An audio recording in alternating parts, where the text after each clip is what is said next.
usted nos habla en términos de derecho que nosotros no es el estudio de nuestra materia, entonces no estamos relacionados con sus términos, pues. A ver, ¿la palabra fuente es nueva? ¿Es una palabra jurídica? Pues para mí sí, o sea, yo no lo relaciono como que es algo que se adquiere. A ver, Igual yo. cuando yo les pido en un trabajo que me pongan las fuentes bibliográficas, ¿qué significa?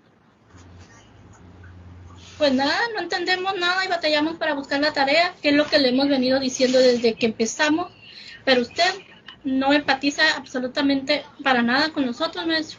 Y realmente hemos hecho la tarea como... Lo que pasa es que hay cosas, si tienen cosas atrasadas, un maestro de nivel profesional no se puede regresar a la primaria.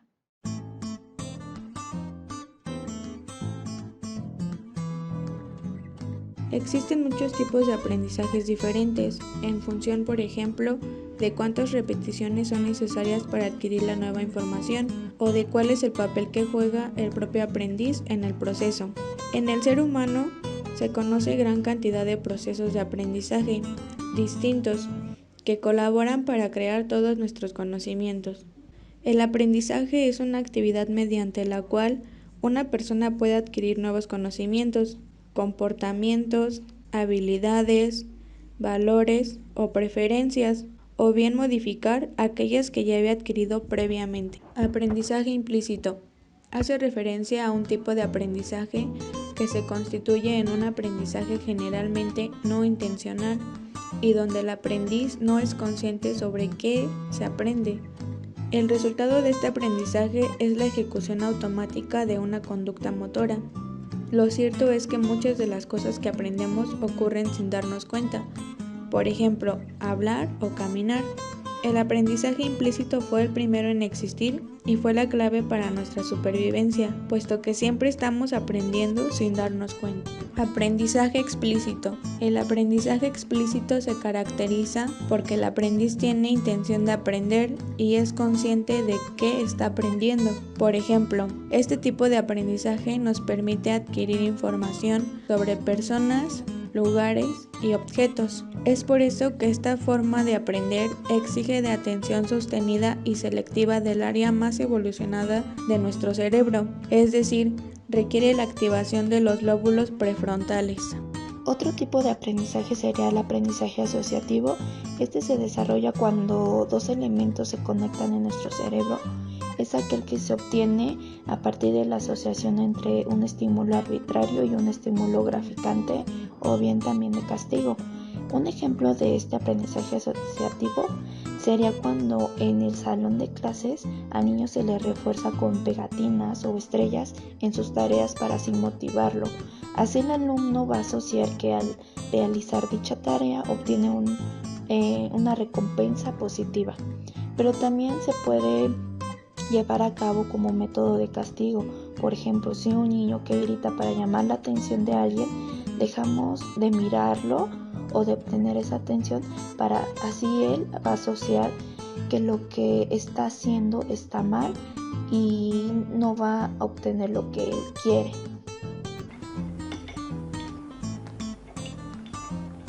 Fíjate, papá, está completamente vacío. No ha dejado ni una gota. Vacío. Eso Vacío. está vacío. Vacío. No tiene nada. No sale nada. Vacío. ¿Vacío? Vacío. Vacío. No. La jarra no está vacía. Tiene cerveza. Mira, la jarra está llena. No está vacía. Esa jarra de ahí está vacía. No tiene nada. Está vacía. Vacía. Sí. Posteriormente tenemos el aprendizaje no asociativo. Este es un campo permanente en la respuesta a un estímulo debido a la exposición repentina y prolongada al mismo. El aprendizaje no asociativo se caracteriza porque es capaz de provocar cambios de conducta o de respuesta sin necesidad que haya estímulos relacionados entre sí. Los ejemplos son cuando alguien toca un sartén, aprende que eso puede quemar. Si alguien recibe una picadura de una abeja, aprende que esos insectos pican. Simplemente este aprendizaje es desarrollado con pocos estímulos. Es uno de los aprendizajes más enriquecedores, caracterizado por la recolección de información, la selección, organización y el establecimiento de relaciones de ciertos conceptos nuevos, como los anteriores, como una forma de asociación. Aprendizaje significativo. El aprendizaje significativo fue propuesto por David, un psicólogo estadounidense, quien fue influenciado por los aspectos cognitivos de la teoría de Piaget, y planteó su teoría del aprendizaje significativo por recepción, en la cual señala que el aprendizaje ocurre cuando el material se presenta en su forma final y se relaciona con los conocimientos previos de los estudiantes. El aprendizaje se fundamenta en el término de estructura cognitiva, que define como el conjunto de saberes que un individuo posee en un determinado campo de conocimiento. Características del aprendizaje significativo. 1. Los nuevos conocimientos se incorporan en forma sustantiva en la estructura cognitiva del alumno. 2. El aprendizaje significativo se desarrolla a partir de dos ejes elementales: la actividad constructiva y la interacción con nosotros. 3. En los procesos mediante el cual se produce el aprendizaje significativo requiere una inmensa actividad por parte del alumno. 4. Esta actividad consiste en establecer relaciones entre el nuevo contenido y sus esquemas de conocimiento. 5. Esto se logra gracias a un esfuerzo deliberado del alumno por relacionar los nuevos conocimientos con sus conocimientos previos. 6. Todo lo anterior es producto de una implicación afectiva del alumno, es decir, el alumno quiere aprender aquello que se le representa porque lo considera valioso.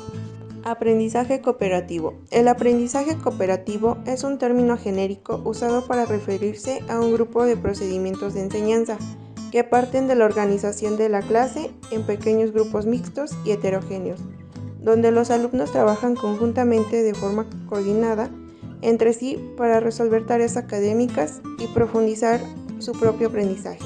Dos autores de referencia son los hermanos David y Roger, ambos psicólogos sociales. Lo han definido como aquella situación de aprendizaje en la que los objetivos de los participantes se hayan estrechamente vinculado, de tal manera que cada uno de ellos solo puede alcanzar sus objetivos si y solo si los demás consiguen alcanzar los suyos. El aprendizaje cooperativo se fundamenta en lo siguiente. 1. En valorar el potencial educativo de las relaciones interpersonales existentes en cualquier grupo. 2. En considerar los valores de socialización e integración como eficazmente educativos. 3. En el aprendizaje por desequilibración. 4. En la teoría del conflicto sociocognitivo. 5. En el incremento del rendimiento académico. Ventajas del aprendizaje cooperativo. Tanto las evidencias de la práctica como la validación de los estudios que se han hecho nos informan que el aprendizaje cooperativo es una metodología que aporta una mejora significativa del aprendizaje de todos los alumnos que se implican en él, en términos de 1. Motivación por las tareas, 2. Actitudes de implicación y de iniciativa. 3. Grado de comprensión de lo que se hace y del por qué se hace. 4. Volumen de trabajo realizado. 5. Calidad del mismo. 6. Grado de dominio de procedimientos y conceptos. 7. Realización social en el aprendizaje. El aprendizaje cooperativo es muy utilizado en las aulas. Este tipo de aprendizaje permite a cada estudiante aprender de forma cooperativa, apoyándose tanto en su conocimiento como en el de los demás. Se genera en grupos de no más de 5 personas que toman diferentes roles y funciones. Aprendizaje emocional. Se ha hablado mucho de este tipo de aprendizaje porque permite gestionar las emociones de manera eficiente en los procesos de aprendizaje. Esta forma aporta grandes beneficios a los estudiantes porque genera bienestar en ellos y mejora su relacionamiento con los demás. Los últimos avances científicos de la neurociencia ponen de relieve que nuestras emociones y nuestras relaciones interpersonales afectan a lo que aprendemos, a cómo lo aprendemos y cómo estamos utilizando lo que aprendemos en la escuela, el trabajo, la familia y en la comunidad. Se podría decir que las emociones beneficiosas nos permiten generar un interés activo por aprender y nos ayudan a mantener nuestra responsabilidad con este interés. Por otro lado, las emociones perjudiciales interfieren con la capacidad de atención y la memoria y contribuyen a desarrollar conductas que perjudican el aprendizaje. La capacidad de reconocer, manejar las emociones, de establecer y mantener las relaciones positivas con los demás tienen un impacto tanto en la buena preparación para aprender como en la capacidad de aprovechar las oportunidades de aprendizaje. El método pedagógico, conocido como aprendizaje experiencial, intenta desarrollar la capacidad de las personas para aprender de su propia experiencia, siempre dentro de un marco conceptual y operativo concreto y bien desarrollado. Un marco conceptual idóneo para poder aprender de la experiencia implica un trabajo sistémico muy importante. Consiste en estructurar las diversas experiencias en funciones de los objetos educativos que se pretendan alcanzar y del perfil del grupo de estudiantes. El aprendizaje observacional o social es una forma de adquisición de conocimiento que se produce cuando una persona es expuesta al comportamiento de los otros individuos.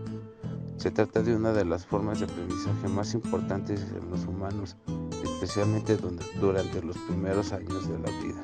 Es fundamental la aparición de una figura de autoridad en la que la persona se fije, como puede ser un padre, mentor, amigo o profesor. Aprendizaje memorístico. Es cuando los conocimientos se adquieren por recepción, almacenando sobre lo ya existente. Aprendizaje por descubrimiento.